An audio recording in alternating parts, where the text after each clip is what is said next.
Connor Bedard caught a lot of heat in last night's broadcast on TNT for his performance in a game against the Edmonton Oilers. The Blackhawks ended up losing that game 3-4. Bedard did not play particularly well. He had a few bad turnovers, took a bad penalty, and just generally didn't have that next gear that I think a lot of fans were looking for from a guy who's billed as a generational player on a national stage. And obviously, the big takeaway from this game was Bissonnette, aka Paul Bissonnette's characterization of Bedard's game as quote-unquote pond hockey. And a lot of fans have kind of taken umbrage with that, people calling him out as being a little bit too harsh and critical of Bedard. But in all honesty, I don't think Biz went overboard in his characterization of Bedard's game, and I think he's generally spot on. To start, let's talk about what Biz actually said about Bedard. He picked out a couple of highlights of the game against Edmonton and highlighted instances where Bedard was having trouble entering and maintaining the zone, getting pucks deep like he should be, and just not overall seeming as engaged in the offensive zone without the puck as he probably should be. And this is something that Bedard's actually admitted in the past has been a weakness of his game, so it's something he's aware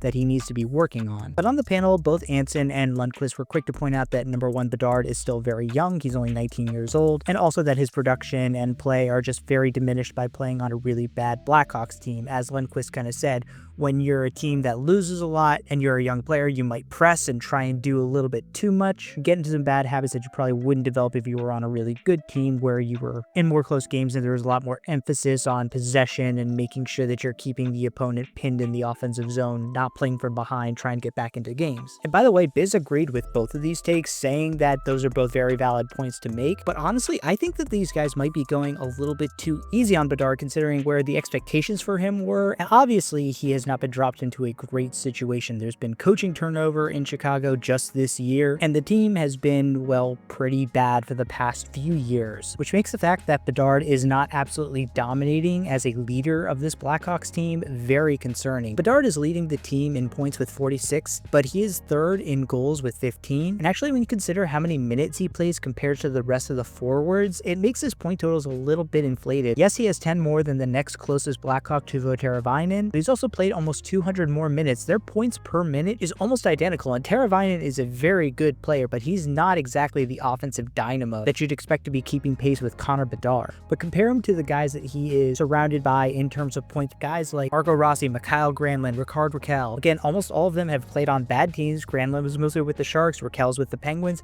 and almost all of them have a higher points per minute ratio than Bedard does. But maybe you could account his poor production to him not having a lot of very good teammates. It's a fair comparison to make. The problem with that argument is that he's not even close to the top of his own team when it comes to the advanced statistics. Like Corsi and expected goal ratio, he ranks 4th in Corsi for, 5th in on-ice expected goal ratio, and 4th in relative expected goal ratio. Compare that to another young player who's also in a very bad situation in Macklin Celebrini. He is second on his team in each of those metrics behind only Tyler Toffoli. He's a positive player in all three of those metrics, and oh yeah, his points per minute is also higher than Connor Bedard's is this year. So not only is he more responsible defensively, Celebrini has also been the more efficient offensive player. Yet you can make the argument that Celebrini has more talent offensively around him with guys like Toffoli, Eklund, but the point is that Celebrini did not come into the NHL pegged as a generational type player.